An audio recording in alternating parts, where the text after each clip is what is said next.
Il y a la Torah du Goy. Ah, je voulais vous demander ça. C'est la Torah du Goy. Le malheur, les 7 lois, mais à leur façon. C'est-à-dire, il y a les 7 lois selon la France, il y a les 7 lois selon l'Allemagne, etc. Ouais. Et nous, notre tafkid, c'est pour ça qu'ils nous en veulent, parce qu'on leur dit rien. La seule chose qu'on leur dit, c'est ils vont nous tuer. Ils vont nous tuer, regardez l'Iran, il va nous tuer. Dis ce que les goïms ont besoin d'entendre. Quelle est leur Torah? C'est ça qu'ils attendent d'Israël. Donnez-nous notre Torah.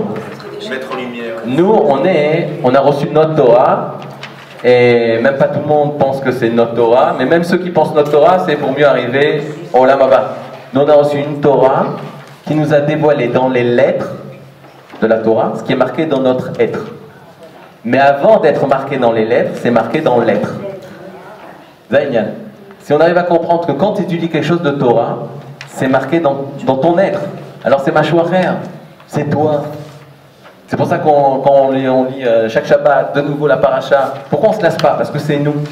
On parle de nous, on parle de qu'est-ce qui se passe en nous, le Abraham qui est en nous, la Sarah qui est en nous, la Rachel qui est en nous, même le Bilaam qui est en nous, même tout ça qui est en nous. Tout ça c'est nous, c'est notre monde, c'est Achaim Shelanu. Et c'est pour ça qu'on veut une personne qui arrive à comprendre ça.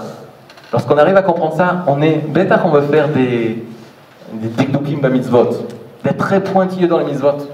De la même façon, quand tu te regardes dans la glace, quand tu te mets comme ça, je vais prendre tel truc, je vais prendre tel bijou, etc. Dans tous les détails, je vais exprimer la vie qui est en moi.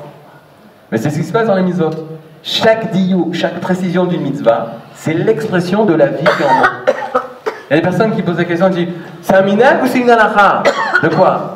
De ne pas se toucher, de ne pas manger de la viande. C'est un minag ou une halakha?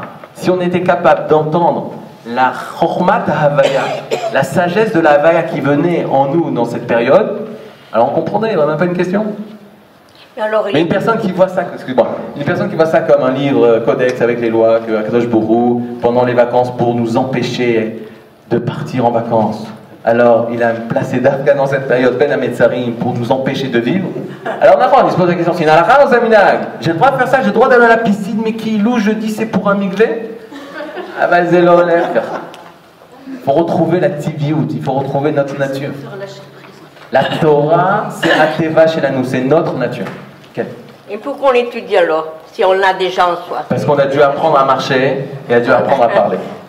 Alors il faut apprendre la Torah aussi. Il faut apprendre la Torah. La Torah, hein, c'est comme apprendre à marcher et à manger. Moi, ce qui me chagrine un peu, c'est la mère qui apprend à parler.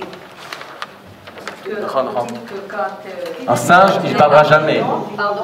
Un singe, il ne parlera jamais. Un singe, encore, ne parlera jamais. Mais elle lui apprend. Il a tout pour parler. Au niveau du corps, hein, je parle. Au niveau du corps, il a tout pour parler. Mais la mère lui apprend à parler après sa naissance, pas dans l'enfant. Nahon, mais c'est une image. C'est-à-dire que dans le ventre, elle forme l'enfant. Former l'enfant, c'est lui donner sa nature. Sa nature, c'est un être parlant. Achai Amedaber. C'est l'être parlant. C'est elle qui a fait ça. De façon pas consciente, inconsciente, etc. Mais elle fait. Et d'ailleurs, c'est comme ça qu'on comprend. C'est la mère qui donne la Torah. C'est la mère ou c'est Akadosh Baruch Hu qui a avec les parents. Qui forme ça dans l'enfant. C'est pour ça que le judaïsme, quand on dit le judaïsme passe par la mère, c'est pas les rabbins ils sont réunis, ils ont dit, vous savez quoi, il n'y a pas beaucoup de mitzvot pour les femmes, on va leur donner ce kavod de transmettre le judaïsme. Non, le judaïsme c'est la Torah d'Israël, c'est génétique. C'est-à-dire c'est la mère qui fait ça. Mais si la mère n'a pas les notions de la Torah. Alors, même si elle n'a pas les notions de la Torah, le Akadosh Baruch Hu, qui a créé la mère comme ça, lui a donné la possibilité de créer un tzaddik. Ça devient un moulin. Ça veut dire que c'est les tournus, c'est pas possible. Ah Non. On y va, on continue. Encore 5 minutes. Moi je pense que puisque le cours c'était Rav Kook et Rav Hirsch, on va lire ça dans le Rav Kook et le Rav Hirsch. Prenez le Makor numéro 2.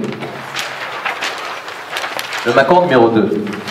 Rav Shimshon Reb et Hirsch, ce qui est extraordinaire, c'est que le Rav Hirsch était il y a 100 ans, contre la montée en Israël.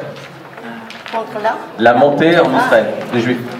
Il s'opposait à ça, il parlait un peu de ce qu'on disait.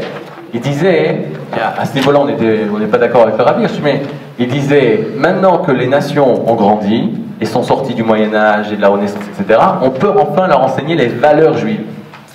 Et si maintenant on se tourne, on doit être parmi les nations, être la lumière des nations parmi les nations pour leur enseigner les valeurs juives, et l'Allemagne nous remerciera. C'est ça ?